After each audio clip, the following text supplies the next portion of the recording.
For 200 years, the world of Fallout has existed in a state of contradiction. On the surface, it is a world defined by collapse. Governments are gone, cities are ruins, the systems that once controlled society appear to have burned away in nuclear fire. What remains is improvisation, wasteland justice, barter economies, violence, and survival. But beneath that surface, Fallout has always told a quieter story. A story where power never really disappears, it only changes shape. In the Amazon series Fallout, one character quietly exposes that truth more clearly than any super mutant, Brotherhood Knight, or Raider King ever could. That character is Welch, and the mystery surrounding her is not where she's been for 200 years. The mystery is why she was never meant to go anywhere at all. Who Welch was before the bombs fell.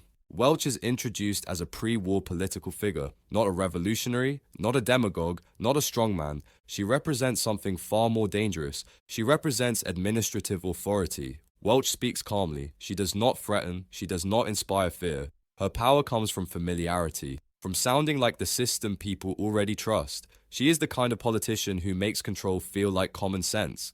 That matters because Fallout has always been skeptical of charisma. The franchise repeatedly shows that the most effective power is not loud, it's procedural, it's bureaucratic, it's quiet enough that people stop noticing it. Welch embodies that idea perfectly. She doesn't command obedience, she normalizes it. The revelation that changes everything. For much of the series, Welch appears to be just another ghost of the old world, another name added to the long list of people who died when the bombs fell. Then the truth is revealed. Welch didn't simply die, she was preserved. Her mind, or at least the functional patterns of it, is wired into a system that governs memory, authority, and behavioral control inside the Vault structure. This is not cryogenic survival. This is not digital immortality. This is not consciousness. This is extraction. Welch's decision-making patterns, emotional moderation, political reasoning, and behavioral responses have been stripped down and repurposed into a governing template. She is no longer a person, she is a function. Why Welch was chosen. This is the moment where the theory begins, but it's grounded firmly in Fallout's long-standing themes.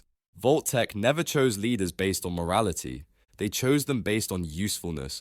Welch is not dangerous because she was powerful. She is dangerous because she was acceptable. She represents the kind of authority people comply with voluntarily. That makes her infinitely more valuable than a general or a tyrant. A soldier enforces order through fear. Welch enforces order through agreement. In a controlled society, that distinction is everything. This is not immortality, and that's the horror.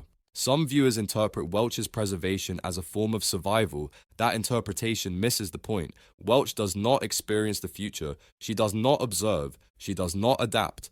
Her humanity has been flattened into predictability. This is not a second life. It is the weaponization of a dead mind. The system does not ask what Welch would feel. It asks how Welch would justify. That distinction transforms the act from preservation into something far darker. Vault-Tec did not save Welch, they harvested her.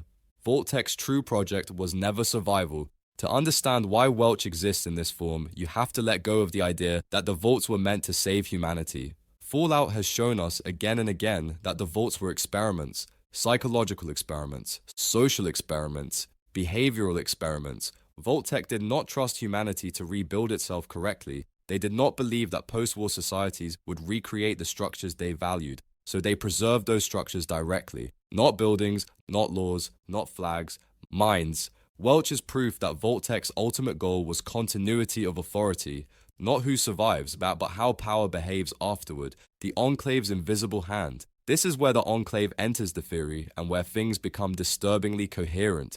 The Enclave has always believed one thing above all else, that the old government never ended. It merely went dormant. From that perspective, Welch is not an anomaly. She is infrastructure. A preserved political mind is more valuable than any army. It provides legitimacy. It provides precedent. It provides continuity. The Enclave does not need to rule directly if society can be guided into accepting rule willingly. Welch is governance without elections, authority without consent, law without deliberation. If Vault-Tec built the archive, the Enclave would be the ones waiting to use it. Hank is not the architect. One of the most important implications of Welch's existence is what it says about Hank. Hank is not the mastermind. He does not invent ideology. He does not design systems. He does not define morality. He operates machinery. His power comes from access, not authorship. Hank's authority is borrowed, filtered through Welch's tone and logic. He enforces order using the voice of a dead politician whose calm demeanor makes control feel reasonable. He is not the villain at the top. He is proof that the system no longer requires visionaries, only technicians, the Vault network as a machine. Once Welch is understood as a template, the vaults themselves stop looking like shelters and start looking like components. Some vaults are not populations, they are archives. Others are not experiments, they are testing grounds. Welch's vault is not meant to rule anyone directly. It is meant to feed behavioral authority into other vaults. This reframes the entire vault network as a distributed system of power. Thinkers are preserved, operators are installed, populations are conditioned, and somewhere, higher up the chain, decisions wait patiently for the right moment. Who else is archived right now? If Welch exists, she cannot be unique.